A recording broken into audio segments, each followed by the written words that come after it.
Noć, predgrađe Beograda. Specijalci tiho opkoljavaju osamljenu kuću. Iza zaključanih vrata krije se jeziva tajna. Skrivena soba sa arsenalom oružja, eksplozivom i industrijskom mašinom za mlevenje mesa poprskanom tragovima krvi. Ovo nije scena horor filma, već stvarnost, kuća strave u Ritopeku. U njoj su članovi klana Veljka Belivuka, zloglasnog Velje Nevolje, mučili i ubijali svoje žrtve. Te hladne noći 2021. policija je provalila unutra i time okončala vladavinu jednog od najstrašnijih kriminalnih vođa u novijoj istoriji Srbije.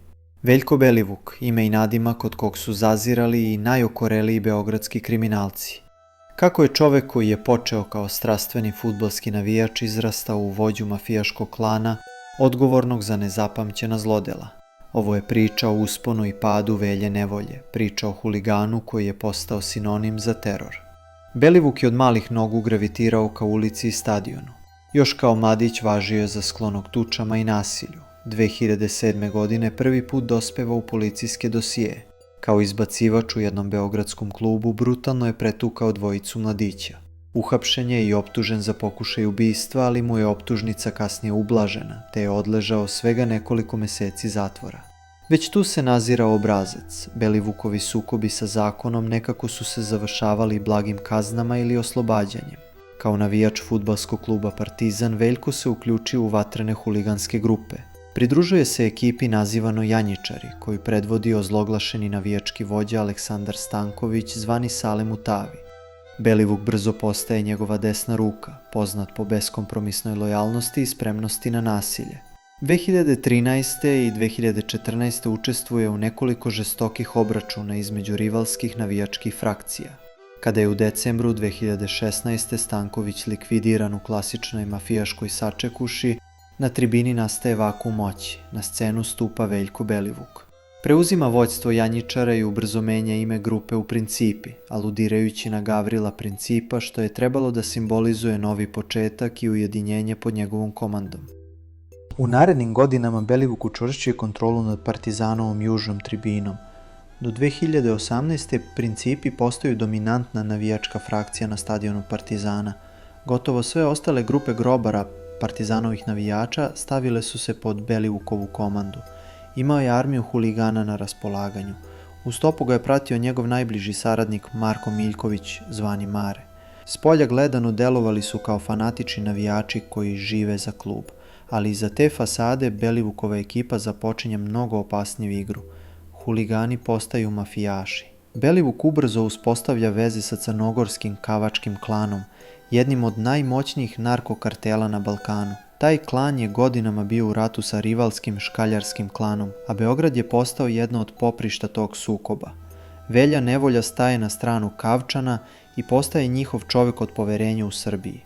Njegovi principi sada nisu samo banda stadionskih izgrednika, već udarna pesnica moćnog mafijaškog saveza. Po nalogu kavačkog klana, Belivukova grupa počinje da eliminiše protivnike u Beogradu, bilo koga ko je stajao na putu unosnim poslovima trgovine drogom i teritorijalnoj kontroli. Ubrzo se podzemljem proneo glas. Ko se zameri Velji Nevolji, taj netragom nestaje. Belivukov klan se bavio svime. Trgovinom kokaina i drugim narkoticima, reketiranjem beogradskih klubova i biznismena, nasilnim preuzimanjem poslova od manjih dilerskih grupa. Novac i moć su rasli, a sa njima i brutalnost. Ljudi su počeli da nestaju bez traga. Jedan po jedan protivnici kavačkog klana u Srbiji, ali i nepodobni članovi samog navijačkog miljeja bivali su kidnapovani. Mnogima se gubio svaki trag nakon što bi posljednji put bili viđeni u društvu Belivukovih ljudi. Strah je paralisao Underworld. Niko nije smeo ni da pisne protiv Principa na tribini, niti protiv Velje Nevolje na ulici. Tek kasnije, posle hapšenja, otkriveno je šta se dešavalo sa tim nestalim ljudima. Belivuk i njegovi najbliži saradnici osmislili su jezivu metodu za uklanjanje protivnika. Žrtve bi namamili u svoju izolovanu vikendicu u Ritopeku na domak Beograda, mesto koje će kasnije mediji prozvati kuća strave. Tu u improvizovanom bunkeru skrivenom iza lažnih zidova klan je izvršavao najmonstruoznija krivična dela. Otete ljude su vezivali i danima držali u zatočeništvu, sledile bi svirepe torture, premlaćivanja, lomljenje kostiju, elektrošokovi i psihološko zlostavljanje da slome volju žrtve. Na kraju Belivukovi egzekutori bi ih ubijali na najsuroviji mogući način, često metkom ili davljanjem, a potom bi se iživljavali nad beživotnim telima. Međutim, tu se užas nije završavao. Klan je imao razrađen plan kako da zauvek ukloni dokaze svog zločina. U tajnoj sobi vikendice nalazila se velika industrijska mašina za mlevenje mesa. Prema optužnicama tužilaštva, Belivukovi ljudi su sekli tela svojih žrtava na komade, zatim ih doslovno mleli u mašini kako bi uništili forenzičke tragove. Ono što bi ostalo, krvavi ostaci i prah kostiju, pakovali su u džakove i bacali u reku Dunav ili zakopavali na skrovitim lokacijama. Ta brutalna praksa mogla bi se opisati zlokobnom izrekom: nema tela, nema zločina. Godinama niko nije mogao ni da pretpostavi razmere ovih jezivih radnji, jer iza Belivuka nisu ostajala tela niti očigledni dokazi koji bi pokrenuli policijsku istragu za ubistvo. Ono što zvuči kao scenario najcrnjeg gangsterskog filma bila je realnost beogradskog podzemlja. Čak su i iskusni kriminalci bili zaprepašćeni okrutnošću Veljinog klana. Dodatni sloj užasa otkriven je kada je policija nakon hapšenja zaplenila telefone i računare ove grupe. Fotografije i videosnimci pronađeni u njihovim šifrovanim komunikacijama prikazivali su stravične prizore mučenja i unakaženih tela. Belivukovi ljudi su, veruje se, dokumentovali svoje zločine, slikajući se pored obezglavljenih žrtava i snimajući mučenja kako bi se dokazali svojim šefovima iz Kavačkog klana ili zastrašili druge protivnike. Jedna poruka presretnuta u njihovoj komunikaciji navodno je sadržala desetine slika iskasapljenih tela uz hladnokrvni komentar da su svi bili krvnici, ne civili. Ovakvi dokazi ostavili su i najširu javnost u šoku, kada su kasnije predstavljeni na suđenju. Belivukov gan funkcionišao je kao paramilitarna organizacija. Imali su jasnu hijerarhiju i konspirativne metode komunikacije. Nisu se oslanjali na obične telefonske razgovore koje policija može da prisluškuje. Umjesto toga, koristili su kriptovane aplikacije na posebnim mobilnim telefonima nabavljenim na crnom tržištu, uređaje za koje su verovali da su imuni na policijski nadzor. Unutar grupe vladao je zavet ćutanja, klasični mafijaški omerta kod. Niko ništa ne odaje, čak ni ako bude uhapšen. Sastajali su se na dobro čuvanim lokacijama, često u zloglasnim navijačkim prostorijama, ispod Partizanovog stadiona ili na drugim mestima gde su se osjećali sigurno od prisluškivanja. Kada bi išli u kriminalne akcije, maskirali bi se i koristili ukradena vozila. Po završetku posla, automobile i oružje bi spaljivali ili zakopavali. Velja Nevolja je lično navodno učestvovao u uništavanju dokaza. Upravo je uhapšen u trenutku dok je pokušavao da spali jedan automobil korišćen u krivičnom delu. Ovakva pedantna briga da se uklone tragovi samo je učvrstila mit da je njegov klan nedodirljiv. Sve to vreme, na površini, Belivuk se predstavljao kao vođa navijača Partizana. Principi su mahali zastavama na utakmicama, pevali navijačke pesme i vodili koreografije na tribinama. Za neupućene bili su samo strasteni ultrafanovi. Ovo dvostruko lice grupe, sportskih fanatika javno i okrutnih kriminalaca, tajno, omogućilo im je da godinama deluju bez većeg ometanja. Policija je često posmatrala navijačko nasilje kao sitne prestupe, ne shvatajući ili ne priznavši da iza nekih tuča na stadionu stoje obračuni mafijaških razmera. Belivuk je vešto koristio navijački paravan.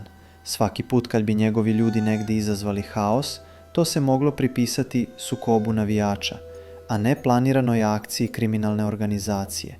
Nameće se pitanje, kako je moguće da su ovi zločini prolazili nekažnjeno toliko dugo? Mnogi smatraju da je Belivuk imao jake veze u policiji, pa čak i u politici, što mu je pružalo zaštitu.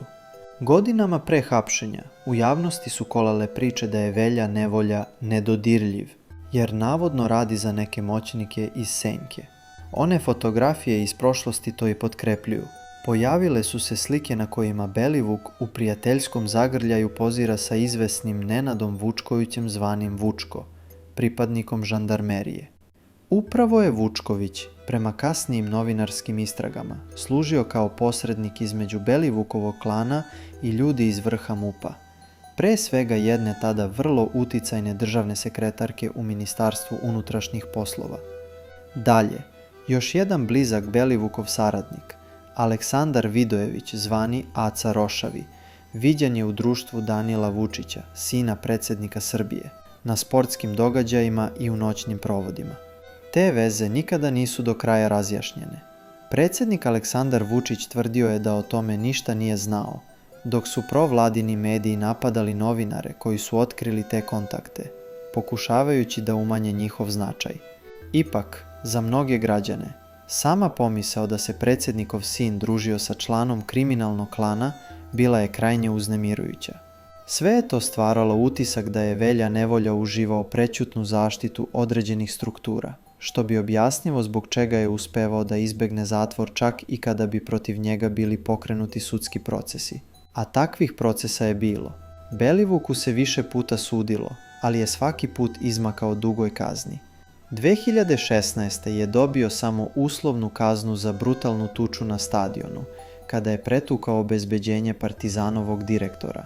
2017. je bio uhapšen i optužen za učešće u ubistvu jednog čoveka, Vlastimira Miloševića, čije je izrešetano telo nađeno na tramvajskim šinama usred Beograda. Međutim, dokazi su u tom slučaju misteriozno pali u vodu i Velja je oslobođen optužbi. Svaki put kada bi se našao pred sudom, činilo se da nešto zataji. Ili svedoci promene iskaz, ili ključni dokazi nestanu. To je dodatno učvrstilo njegovu auru nedodirljivosti. Pričalo se u podzemlju. Velju čuva neko odozgo. I zaista, sve do 2021. izgledalo je kao da je Belivukov klan nezaustavljiv. Ali kako su se brutalna ubistva ređala, pritisak na vlast raste. Glasine o državi u državi i mafijaškoj državi počinju da kruže, što vlast u Srbiji dovodi u nezgodan položaj. Na jesen 2020. godine predsjednik Vučić odjednom javno najavljuje rat mafiji. Na Instagramu i na nacionalnim televizijama obećava obračun sa organizovanim kriminalom, navodeći da država neće tolerisati kriminalne klanove jače od institucija. Ovo obećanje dolazi nakon što su, kako se kasnije saznalo, i neke strane obaveštajne službe dostavile Srbiji informacije o razmerama zločina Belivukovog klana. Šuškalo se da je upravo preko te međunarodne saradnje policija uspela da dođe do kriptovanih komunikacija Principa, čime je stečen čvrst dokazni materijal potreban da se konačno krene na hapšenje. U ranim jutarnjim časovima 4. februara 2021. započela je velika policijska operacija širom Srbije. Specijalne antiterorističke jedinice SAI upale su na Partizanov stadion u Humskoj ulici, prekinuši trening i isteravši sve prisutne. U prostorijama ispod južne tribine, koje su godinama bile utočište Principa, policajci pronalaze skriveni bunker. Unutra pravi mali arsenal. Automatske puške, pištolji, čak i jedan snajperski rajfl, gomile municije, panciri, palice, kao i velike količine kokaina spakovanog za dalju prodaju. Istovremeno, druga policijska ekipa upada na imanje u Ritopeku. Tamo zatiču jeziv prizor. Tajna soba maskirana u ostavu, a u njoj mašina za mlevenje mesa i krvavi tragovi koji ukazuju da su tu vršena ubistva. Nekoliko članova klana zatečenih na licu mesta odmah bivaju savladani i uhapšeni. Veljko Belivuk i Marko Miljković također su uhapšeni tog jutra. Prema kasnijim izveštajima, Velja je lociran u planinskoj vikendici gde je navodno otišao da se skloni i uništi neke dokaze spaljivanjem. Te vesti odjeknule su kao bomba. Pao je Velja Nevolja. Osvanulo je na naslovnicama svih medija u Srbiji. U prvim danima nakon hapšenja javnost je sa mešavinom neverice i užasa pratila detalje koje su nadležni iznosili. Ministar policije lično je izneo na televiziji fotografije raskomadanih tela žrtava, što je bio šokantan prizor i presedan da se takav materijal prikazuje u medijima. Objasnio je da je Belivukov klan osumnjičen za najmanje 5 brutalnih ubistava, navodeći imena nestalih mladića za koje se sada sumnjalo da su likvidirani, među njima i jedan bivši policajac koji je nestao pod misterioznim okolnostima. Dodao je i da se istraga širi na još nekoliko nerazjašnjenih otmica i likvidacija. U kući strave forenzičari su danima prikupljali dokaze, tragove krvi, DNK uzorke sa mašine za mlevenje mesa, ostatke zuba i kostiju. Sve je to sluto na zaključak da su se tu odigrala nezapamćena zvjerstva. Srbija je bila zgranuta. Mediji su nedeljama analizirali svaki detalj. Ko je sve bio u klanu, kako su birali žrtve, kakve su poruke razmenjivali preko aplikacije Sky ECC, čije je dešifrovanje zapravo i omogućilo hapšenje. Po prvi put obični građani su mogli da zavire u bezdan kriminalnog podzemlja o kom su dotad čitali samo u romanima ili gledali u serijama. Poređenja sa meksičkim kartelima i italijanskom mafijom punila su novinske stupce. Meksiko u srcu Beograda, pisalo se. Mnogi su se pitali kako smo do ovoga došli, kako je moguće da se ovakav domicil zla razvio na očigled svih nas. Ubrzo je krenuo i sudski proces protiv Belivuka, Miljkovića i ostalih pripadnika klana. Bilo ih je toliko da su jedva stali u specijalnu sudnicu. Preko 30 optuženih sedelo je na optuženičkoj klupi.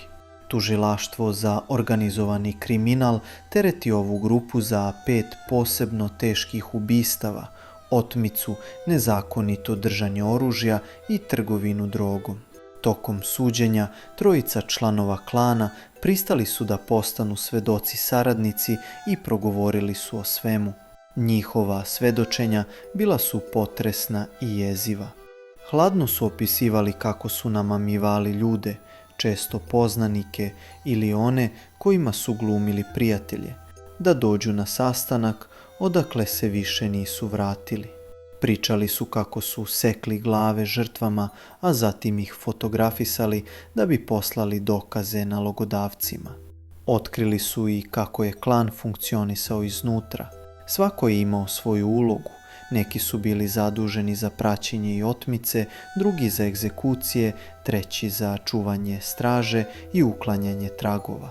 Jedan od pokajnika, Srđan Lalić, priznao je pred sudom da su ubili mnogo više ljudi nego što obuhvata optužnica. Po njemu, čak oko 17 likvidacija je grupa počinila od 2017. do 2020. godine. Te reči zaledile su krv mnogima. Značilo bi da su desetine ubica i saučesnika slobodno šetale gradom, dok je na desetine porodica uzalud tragalo za nestalim najmilijima. Kako je suđenje odmicalo, tako je priča dobijala i političku dimenziju. U jednom od svojih iskaza Veljko Belivuk je pokušao da se brani šokantnim tvrdnjama. Izjavio je da je radio za državu. Tvrdio je da je njegova grupa imala zadatke od strane pojedinih visokih funkcionera vlasti. Naveo je da su principi po nalogu tih ljudi obavljali prljave poslove, recimo razbijali proteste i skupove opozicije ili kontrolisali da na partizanovim tribinama ne bude transparenata i povika protiv aktuelne vlasti. Također je rekao da su zauzvrat dobijali zaštitu od policije i monopol nad poslovima na južnoj tribini. Ove optužbe odjeknule su snažno. Opozicija iste sekunde skočila da prozove državni vrh, tvrdeći da je režim stvorio i ohrabrio jednog kriminalca dok im je bio koristan, da bi ga se kasnije odrekao.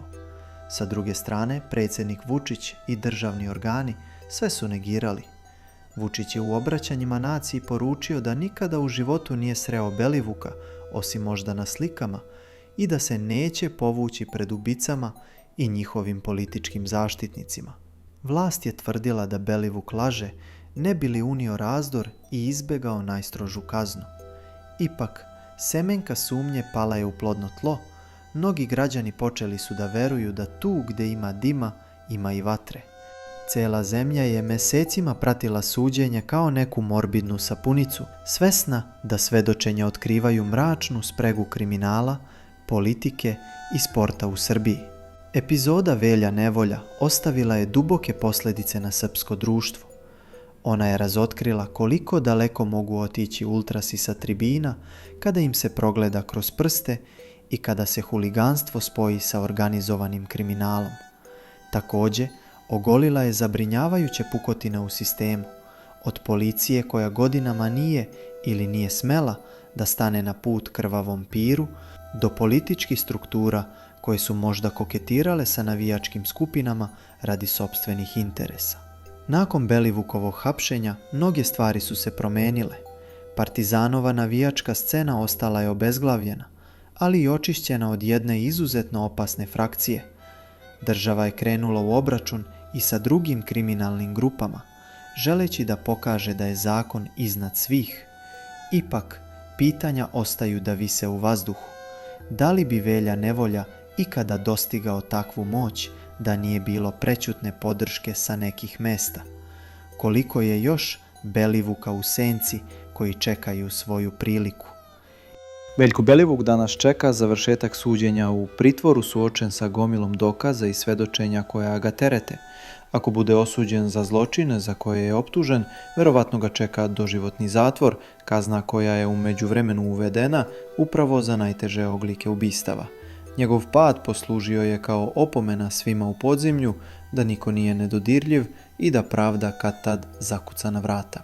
Ipak više od toga, priča o Velji Nevolji ostaje upamćena kao upozorenje društvu.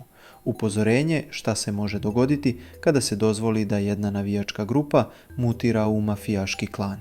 Upozorenje koliko je tanka linija između stadionske euforije i krvavog podzemlja.